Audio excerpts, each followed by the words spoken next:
আসেন আপনাদের সঙ্গে একটা কথা শেয়ার করি। সেটা হচ্ছে মানুষের লাইফটা এরকম একটা সাইকেলের মতো। সাইকেল যেমন আপনি keep going, keep going, keep going চালাইতে হবে, চালাতে হবে। কারণ আপনি যদি একবার থেমে যান তাহলে হয় ডানে পড়বেন নাহলে বামে পড়বেন। আমাদের জীবনটা ঠিক সেইরকম। আমাদের জীবনটা চলমান। এটা কি থামার জায়গা না। আপনি যে সুখে আছেন থেমে যাবেন তাহলে হবে না। আপনাকে এটা চলতে হবে। আপনার এর মধ্যে আপনার অনেক সময় খারাপ সময় আসবে। ফাইন্যান্সিয়ালি খারাপ থাকবেন, ফ্যামিলিগতভাবে খারাপ থাকবেন।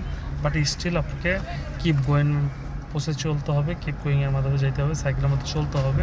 আপনি যদি থেমে যান তাহলে ঠাস করে পড়ে যাবেন। সো লাইফ যেমনই হোক, যেভাবেই হোক, সুখে থাকেন, শান্তিতে থাকেন, ভালো থাকেন, খারাপ থাকেন, আপনার কিপ মুভিংয়ের মধ্যে থাকতে হবে। সো